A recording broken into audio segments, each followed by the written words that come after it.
Hey guys, and welcome to another review on the Everyday Cigar channel. Today we're going back to Cuba and we're doing an Hoyo de Monterrey. This is a Palmas Extra and it's got all of the classic qualities that you want in an Hoyo de Monterrey. So you're talking toasted tobacco, coffee, cream, a bit of nuttiness in there for a very affordable package. So this should be quite interesting. Drinking today what I would consider, I guess, a classic British pub ale. It's Boddington's cream ale, and it's very, very light in color. It's got an amber color. But the interesting thing about this is that it almost tastes flat when you first taste it. It's very, very low in carbonation. It's got a great creaminess to it, with lots of honey and a bit of banana actually in there. So it should hopefully play nicely with the cigar. And we're listening to something pretty unique. As you may know by now, I'm pretty into blues. This guy is, he's great. His name is Chris Antonick, and he's a local Toronto blues musician.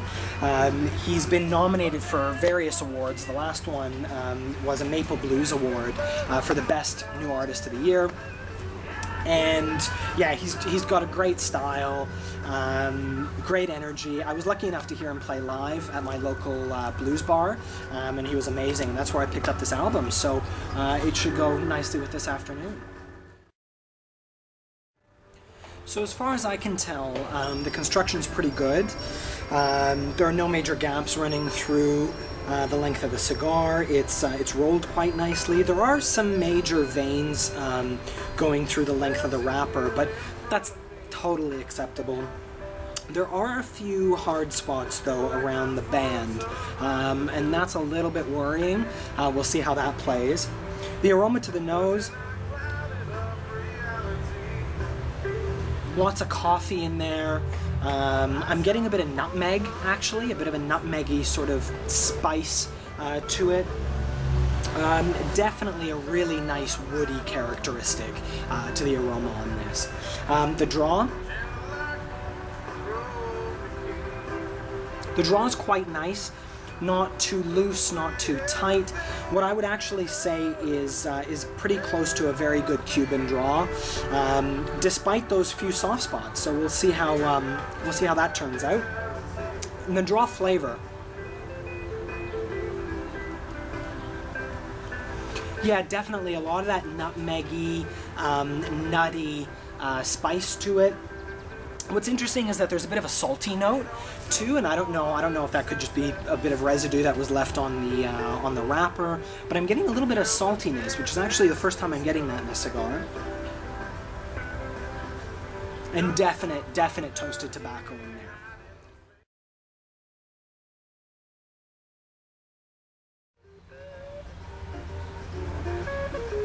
So it's actually opened quite interestingly. It's pretty dark, and what I mean by dark is that it feels like it's moody. I'm getting a lot of that dark coffee. It's not a creamy coffee yet. It's not a sweet coffee yet. It's more like a very dark French press to me right now. But that's totally cool. I'm actually really liking it. There's actually quite a bit of that saltiness that I was talking about earlier.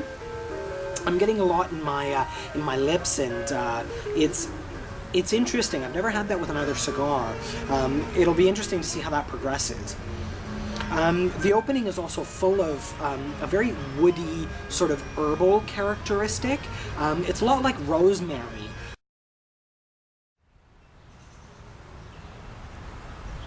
So for this first third, I definitely put the body at around medium, maybe just a tad over medium. The flavor has been good. It's not too overly complex. The coffee is still there, but it's a lot more nutty now. There's quite a lot of walnut in there for me. It's not as dark as the opening. It's mellowed out a little bit, so it's a lot brighter now.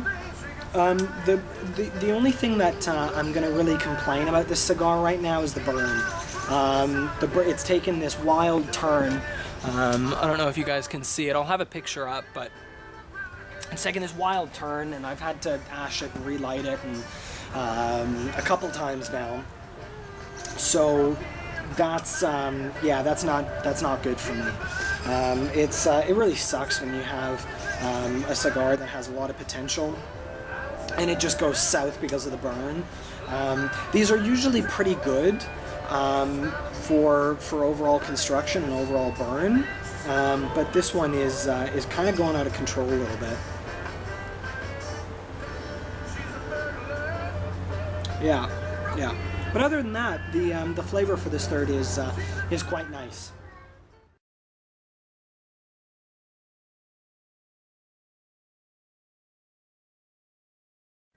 Not much has changed since the first third. That saltiness has gone though, which is good. And it's been replaced by a very creamy coffee characteristic, which is great. It's very characteristic of Hoyo de Monterrey. There's some sugar in there, and once again the beer is playing off really nicely with it. Those nutty banana notes in here are really carrying off nicely into the cigar. Good smoke output. But the one overwhelming negative that I have to say about this cigar, and it could just be this single stick, is the burn. It's sort of straightened out now, but I've had to stop and start and stop and start. It's gone out on me quite a few times, I think 3 times now, and it really changes the cigar whenever you have to relight it. And in fact, it's going a little bit bitter now, because every time you have to relight a cigar, you char that first layer of tobacco, and that immediately changes the characteristics of what you're going to be smoking. So that's the one negative that I have to say, and I mean that's dropped my rating right down. I've had examples of this cigar that I would easily rate a 90. But because of this burn,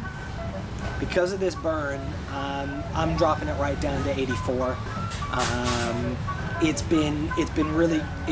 kind of been frustrating a little bit, and that's the last thing that you want in a cigar. You want a cigar to relax, and always having to stop and relight it. And it's now getting bitter when it shouldn't be bitter, is really detracting a lot for me. So I guess if you want to turn lemons into lemonade in this situation, this really does show you how different cigars can be. I wouldn't necessarily say that they're fickle or anything like that, but when you have a handmade product using solely a leaf, that's a product of nature, really. It's very hard to get a distinct amount of consistency between vitolas, or even in the same vitola or size. They can change a lot on you, and as I said, I mean, I've had excellent examples of this cigar. It would be, I think for me, this is like one of the quintessential sort of everyday cigars. But this particular example here has missed the mark for me. So when I say 84, don't judge the Hoyo de Monterrey Palmas Extra as a whole as 84. It's just this example. So just be ready. Just be ready for that to happen occasionally in cigars, and that's why, really, I mean, reviews are good, but you sort of have to dive in the deep end for yourself on cigars, because they can change so much.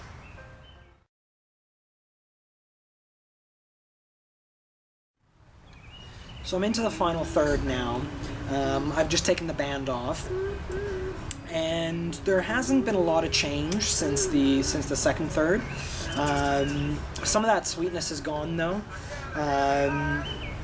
It's a lot darker. It reminds me a lot more of the opening. That classic Hoyo creaminess has been there. in bits and pieces. It hasn't been consistent.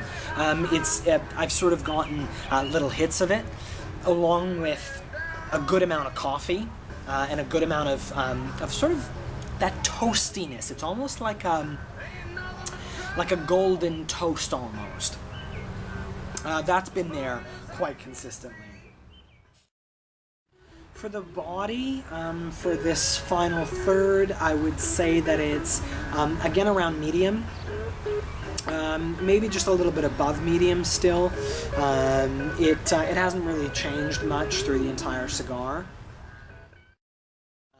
Again, I think that on a good day, these cigars fit perfectly into the whole everyday cigar idea, in that you can easily approach them.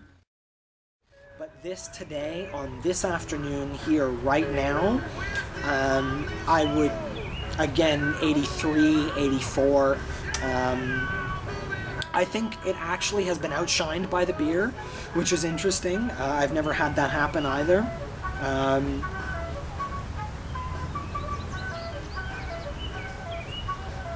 Yeah, I don't know, it's showing a lack of refinement almost that's really characteristic of some low-end non-Cubans. And I mean, again, it just goes to show you how changeable cigars are. So once again, thank you guys so much for tuning in to what's been a little bit of an anticlimactic review. Started off with really high hopes, and it sort of went down from there. But yeah, it's been interesting. It's been an experience. So as usual, any comments, questions, concerns, anything, send them right to me, and I'll get to them as soon as I can. And tune into my next reviews. I think next week I'll try and get to a non-Cuban and see how that goes. But yeah, thank you guys so much, and cheers. Have a great day.